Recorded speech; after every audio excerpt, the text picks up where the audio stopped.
मैं नालंदा विश्वविद्यालय हूं, एक ऐसा संस्थान जिसे तक्षशिला के बाद दुनिया का दूसरा सबसे प्राचीन विश्वविद्यालय कहा जाता है।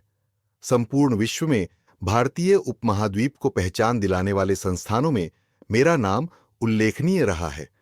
मेरी स्थापना गुप्त काल के दौरान 5वीं सदी में हुई थी। उस समय कुमारगुप्त प्रथम ने मेरी नींव रखी थी। तब मैं दुनिया का पहला आवासीय विश्वविद्यालय था। प्राचीन भारत का उच्च शिक्षा का सबसे महत्वपूर्ण केंद्र हुआ करता था। यह विश्वविद्यालय पटना, वर्तमान बिहार राज्य से 88.5 किलोमीटर दक्षिण पूर्व और राजगीर से 11.5 किलोमीटर उत्तर में एक गांव के पास स्थित है। महायान बौद्ध धर्म के इस विश्वविद्यालय में हीनयान बौद्ध धर्म के साथ अन्य धर्मों की शिक्षा दी जाती थी और अनेक देशों के छात्र पढ़ने आते थे। अनेक पुराभिलेखों और 7वीं सदी में भारत भ्रमण के लिए आए चीनी यात्री ह्वेनसांग तथा इत्सिंग के यात्रा विवरणों से इस विश्वविद्यालय के बारे में विस्तृत जानकारी प्राप्त होती है। चीनी यात्री ह्वेनसांग ने यहां लगभग साल भर शिक्षा ली थी। हम आपको बता दें कि विश्व का यह प्रथम पूर्णतः आवासीय विश्वविद्यालय था और उस समय इसमें तकरीबन 10,000 विद्यार्थी और लगभग 2,000 अध्यापक थे। इसमें शिक्षा ग्रहण करने के लिए विद्यार्थी भारत के विभिन्न क्षेत्रों से ही नहीं, बल्कि कोरिया, जापान, चीन, तिब्बत, इंडोनेशिया, फारस तथा तुर्की से भी आते थे। आइए इस लेख के माध्यम से अध्ययन करते हैं कि कैसे नालंदा विश्वविद्यालय का पतन हुआ और इसके पीछे क्या कारण थे। नालंदा विश्वविद्यालय का पतन कैसे और कब हुआ? अभिलेखों के अनुसार नालंदा विश्वविद्यालय को आक्रमणकारियों ने 3 बार नष्ट किया था, लेकिन केवल 2 बार ही इसको पुनर्निर्मित किया गया। पहला विनाश स्कंदगुप्त 404 जो 467 ईस्वी के शासनकाल के दौरान मिहिरकुल के तहत ह्यून के कारण हुआ था, लेकिन स्कंदगुप्त के उत्तराधिकारियों ने पुस्तकालय की मरम्मत करवाई और एक बड़ी इमारत के साथ सुधार दिया था। दूसरा विनाश 7वीं शताब्दी की शुरुआत में गौदास ने किया था। इस बार बौद्ध राजा हर्षवर्धन 646-648 ईस्वी ने विश्वविद्यालय की मरम्मत करवाई थी। तीसरा और सबसे विनाशकारी हमला 1133 में तुर्क सेनापति इख्तियारुद्दीन मुहम्मद बिन बख्तियार खिलजी और उसकी सेना ने प्राचीन नालंदा विश्वविद्यालय को नष्ट कर दिया था।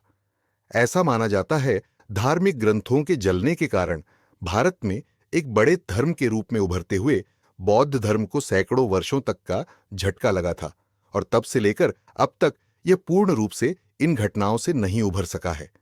आइए अब अध्ययन करते हैं कि आखिर बख्तियार खिलजी ने नालंदा विश्वविद्यालय को क्यों नष्ट कर दिया था।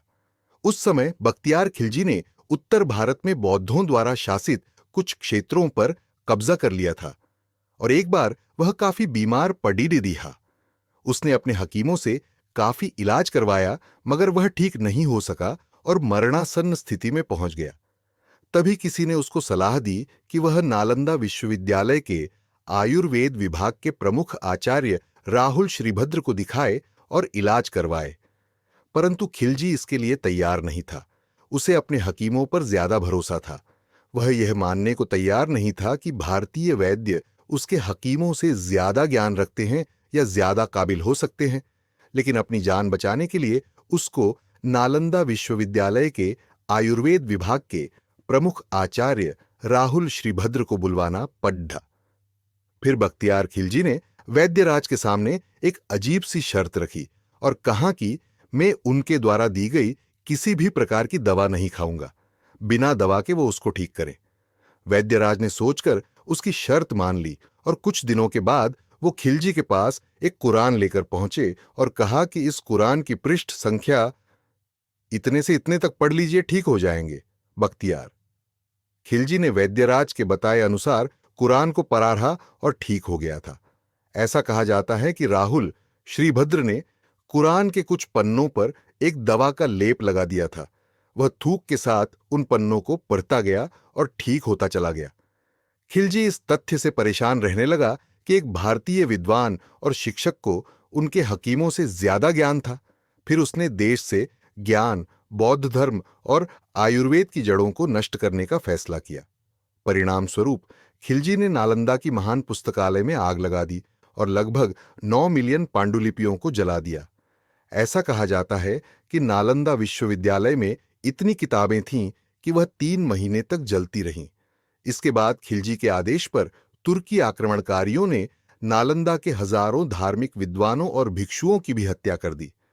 तबाकत-ए-नासिरी के आधार पर नालंदा विश्वविद्यालय का विनाश कैसे हुआ था, आइए अध्ययन करते हैं।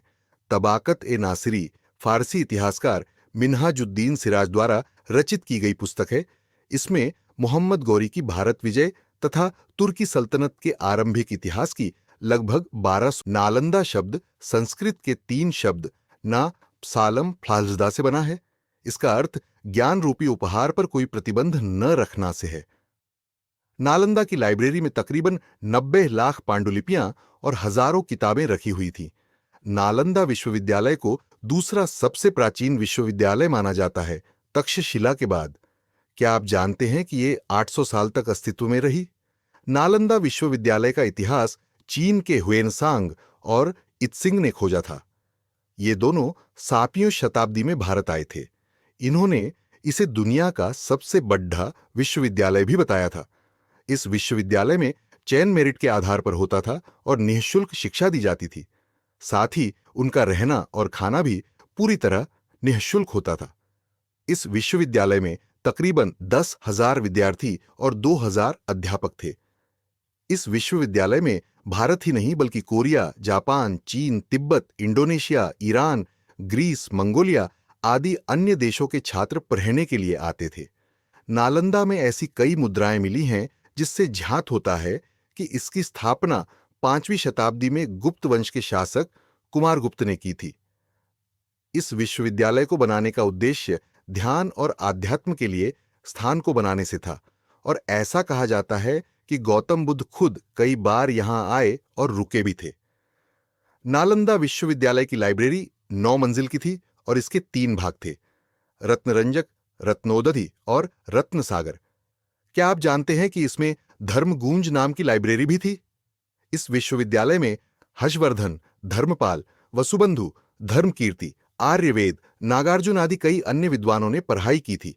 उस समय यहां literature, astrology, psychology, law, astronomy, science, warfare, इतिहास, मैथ्स, आर्किटेक्चर, भाषा विज्ञानम, इकोनॉमिक, मेडिसिन आदि कई विषय पढ़ाए जाते थे। सबसे खास बात इस विश्वविद्यालय की यह थी कि कोई भी फैसला सबकी सहमति से लिया जाता था, यानी अध्यापकों के साथ छात्र भी अपनी राय देते थे, यानी यहां पर लोकतांत्रिक प्रणाली थी। नालंदा विश्वविद्यालय के अवशेष 1.5 लाख वर्ग फीट में मिले हैं। ऐसा माना जाता है कि ये इस विश्वविद्यालय का सिर्फ 10% ही हिस्सा है।